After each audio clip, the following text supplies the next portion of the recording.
Good morning.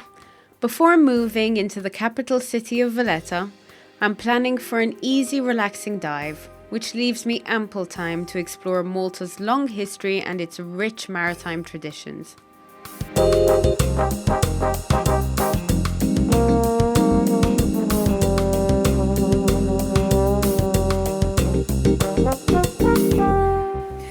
Hi again, Simone. We've got another dive booked today, right? Where are we going? Welcome back. So today we're heading north and we're going to Chircoa to dive the Rosie. Okay, great. I've heard a lot about it and I've seen some videos, so that should be good. Pretty, you love it. Okay, great. You're with David again? Okay, perfect. And all my equipment, I guess, is ready from the last dive. Yes, we have it all packed for you. Perfect. Let's do it. Let's go.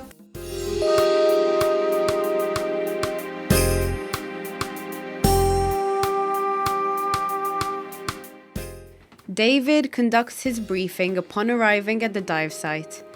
There are plenty of visual aids fixed at Chircoa. Chircoa is definitely the mecca of diving in Malta. It has everything for every level of diver. Chircoa itself has many entry and exit points to and from the water, and also blessed with parking areas especially created for divers. David decides to use the entry point at the far right of the car park, the one closer to the wreck of Rosie. The choice of diving in Chircoa, you can either stay close to the shore, we have several drop-offs, walls, or you can head out into the open where we are blessed by 2 wrecks. We swam over the reef, close to the shore, and descended further out. On our way towards the wreck of Rosie, we came across an old Admiralty anchor sitting proudly on the sand.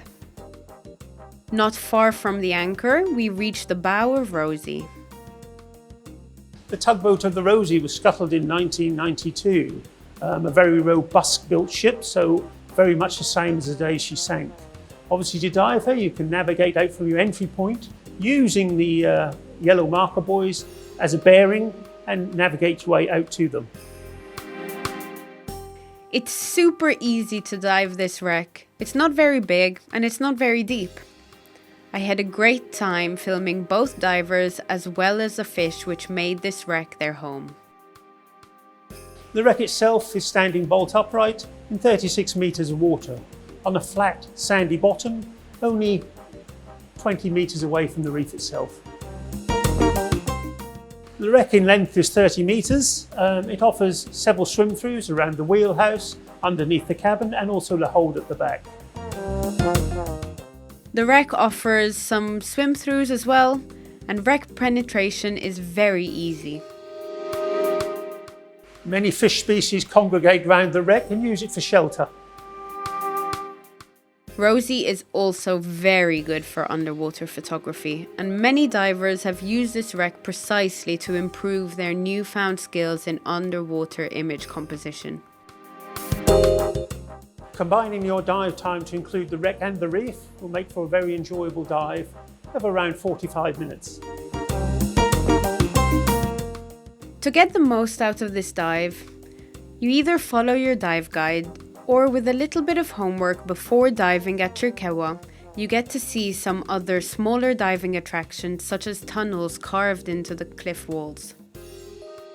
A small cave which is fun to swim through. And a small statue of Our Lady sitting inside a rock fissure, tucked into a corner at about 18 meters of water. Susie's pool is the shallowest part of this dive site, and is an excellent place to spend time to eliminate any decompression stops.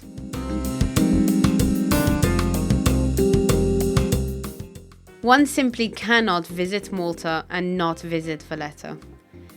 It may easily take a full day to explore the capital city well, but I'm trying to squeeze this in just half. If you're looking for a lively day out in the city, you definitely need to visit Malta's capital. This is a city where old architecture meets new. Welcome to Valletta.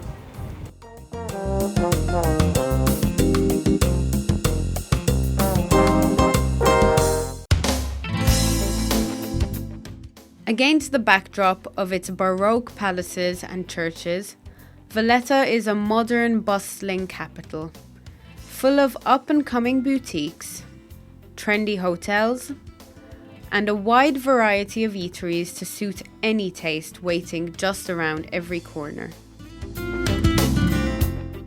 Valletta's iconic grid-like map makes finding your way from street to street a breeze, and yet it's easy to get lost in the city's seemingly infinite attractions.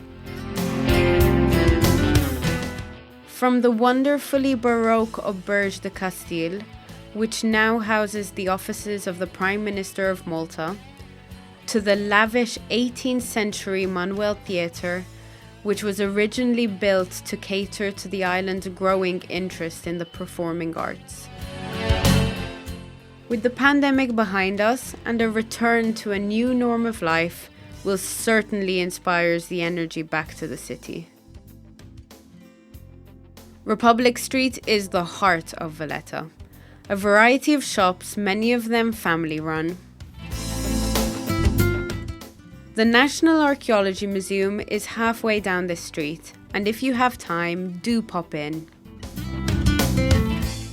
Perhaps the most unmissable stop related to the legacy of the order is the magnificent St. John's Co-Cathedral. And if you look closely, you're even bound to recognize some of Valletta's charming locations or streets that featured on the silver screen, such as from the Hollywood production Assassin's Creed. When it's time for a break from the clashing of swords, a trip to Valletta's splendid Upper Baracca Gardens, with their stunning view of the Grand Harbour, takes us back to the spirit of this city, one whose people always looked out to sea. The Upper Baracca's views are picturesque, but they are also a reminder of the island's strategic military position and its highly prized harbours.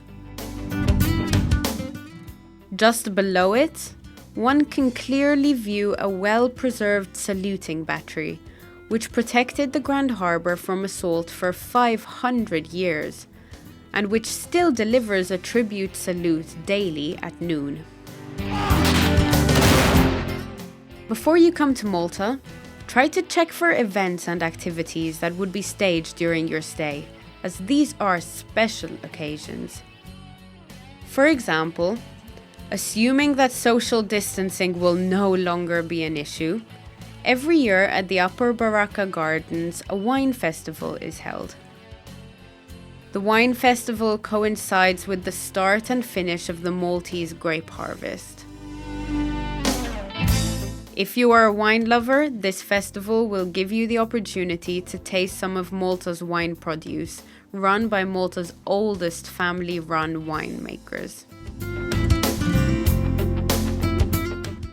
With a span of well over 100 years in winemaking, Malta's vineyards have produced a variety of international award winners, competing with wines from Bordeaux and Burgundy in France, Italy and the United Kingdom, amongst others.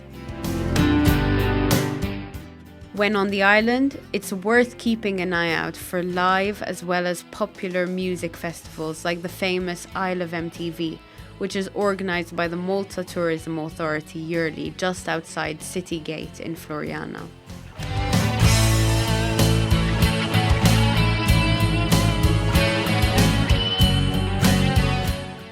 At the tip of Valletta, overlooking the sea, Fort St. Elmo is worth a visit. This fort has played an important role in Malta's famous Great Siege and its World War II period. Its strategic position divides and commands the entrance of both the Marsamxett harbour and the Grand Harbour. Following an attack by the Ottoman Empire in 1551 and news of an impending invasion, the Knights of the Order of St. John erected this now iconic structure to safeguard the entrance of Malta's harbours. Nowadays, one can still sneak a peek into the activities that regularly took place around this military fortification, thanks to the In Guardia parade, also organised by the Malta Tourism Authority. Staged with 50 reenactors in historically accurate costume, the parade portrays the Grand Bailiff's inspection of Fort St. Elmo. The impressive show runs onlookers through a military drill in which the knights and soldiers of the fortification would demonstrate their readiness against military threat. Over the centuries, several additions and alterations were carried out on the fort. Most notably, the British period saw St. Elmo fitted with various advances in military technology, including QF guns, and the fort proved its resilience once again when several air and sea raids struck the island during World War II. Today, the lower part of the fort is probably best known for the shooting of the film Midnight Express, and the upper part of Fort St. Elmo houses the recently restored National War Museum. Military enthusiasts will be especially interested in some of the National War Museum's most iconic artifacts, including the British fighter aircraft known as Faith, Roosevelt's Jeep Husky, and the famous George Cross. But the museum holds something for everybody. Starting with displays dating back to prehistory, visitors are invited to take a chronological tour of Malta's rich and diverse history, especially its most documented military periods, the Great Siege of 1565 and the Second World War. With a lot of sea and air battles that took place over the Maltese islands, I'm intrigued to find out of any other wreckages that I could be including on my next visit to Malta.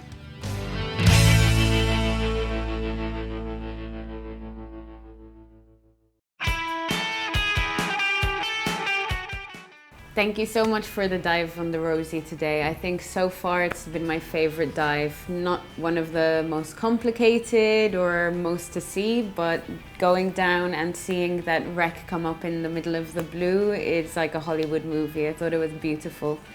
Obviously in Chirkewa there's also another marker buoy. That's another wreck, right?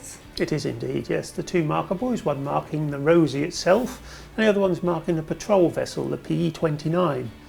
One of three vessels was bought by the Maltese government to patrol the Maltese territorial waters. It's actually a clone-class minesweeper, originated from East Germany and was brought here and scuttled by the MTA for people like us when they became redundant and new vessels were bought. It's a very nice dive, but very deep. It's about 35 metres, 36 metres at the bow. Okay, so quite different dive to the Rosie. The depths are the same. What we'd say about the P29 is it's what we call out in the blue. So the Rosie, we followed the reef along and we're very close to the reef. When we leave the wreck, we're very close to the reef to navigate our way back home. With the P29, you're in the blue. So all you have is a sandy bottom with a bit of persona grass on the way back. So you have to be quite good on navigation to get to and come back from. Or have a guide like you. Would you be able to do both wrecks in the same dive, or would that be too much? It's possible. Obviously air consumption you'd have to take into consideration and perhaps go for a larger tank or even twin tanks if you're going to swim. The other alternative, you could use a DPV, and obviously then it's very capable of doing both wrecks in the one dive. Okay, and what about fish life? I guess because they're close together, it's pretty much similar to the Rosie. They're doing their job. They're an artificial reef, and reefs attract fish life. So some of the larger predatory fish will hang around looking for prey around the thing as well. Sometimes you might see larger fish also, the passing dolphin or tuna, on very rare occasions, but yes, I have seen both. Wow, I mean, I think you have to be really, really lucky though. I can count on my hand how many times in 20 years I've seen them, but they're there. Okay, well, speaking of wrecks, because right now I'm really into that, I also heard about the Maori. Would that be something that we could do together? Of course, yes, the Maori is very good. The Maori is quite sheltered. It's sitting just inside Marsamxett Harbour near the city of Valletta. Very old wreck now, 80 plus, 90 years old. Deteriorated quite a bit. Suffered a lot. A storm about 3 years ago, she suffered and collapsed quite a bit. We used to penetrate her, but it's not advisable to penetrate now. Obviously you can swim around the bow section and look inside her and you'll see the stanchions. You might find the odd gas mask or slipper or Wellington boots from the fire crew. Really? Also the two barbettes, the two gun barbettes where the guns were there. They're highly visible as well. And she has quite a lot of history. She was actually one of the vessels that went along and fired upon the Bismarck, and also one of only 2 vessels what took survivors off the Bismarck. Herself and HMS Dorchester, they took several survivors off the Bismarck. Unfortunately, they had to go because there was submarine warnings in the area, and they had to up steam and leave, leaving a few men left in the water. But in the time of war, that is what it was. Yeah. And was that a natural wreck or was it scuttled there? It originally sunk inside the Grand Harbour. It was a casualty of an aerial raid. What happened during the raids, they used to drop flares to illuminate the area. And the flare had actually got stuck in her mask, illuminated her, so she took several direct hits and sunk in a mooring in the Grand Harbour. Towards the end of the Second World War, they decided to start clearing up the harbour, and while they brought her up, that's when she suffered a breakage. So her stern section was taken outside of Grand Harbour and sunk in very deep water, 100 metres plus. But the bow section was brought round and rammed up against the reef into Marsamxett so they could salvage anything they could use in that time. Okay.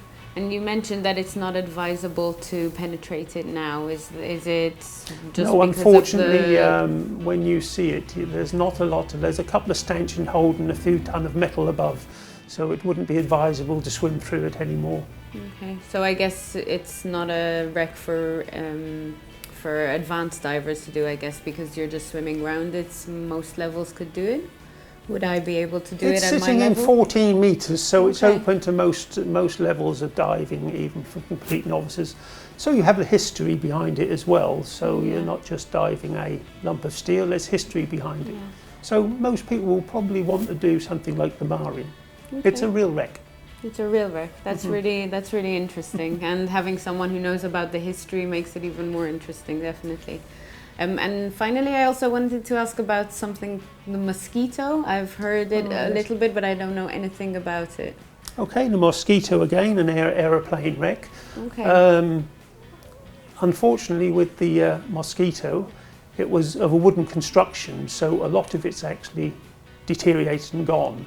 So what you only have is the twin engine. It was twin engines, so you have the 2 engines and a lot of cables and bits and pieces in between the 2 engines to actually see, physically see. Sitting 42 metres, but in an area again where it's prone to strong currents. So you have to be quite careful on your descent and ascent, that you stay on the shot line and prepare to put a bit of effort in if there is a current going and you have to do any decompression stops.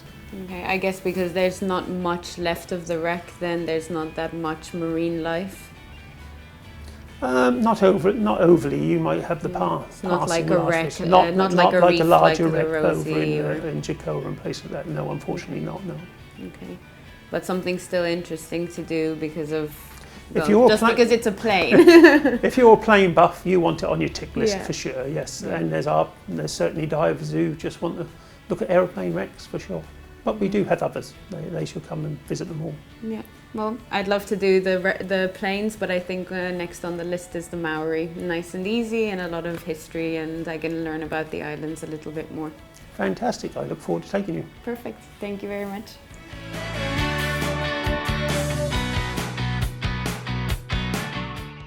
Across the ages, the Maltese Islands have been a stronghold, a trading post, a refuge, and above all, a home to many cultures. It's no wonder then that these sunny islands attract thousands of tourists to their shores every year.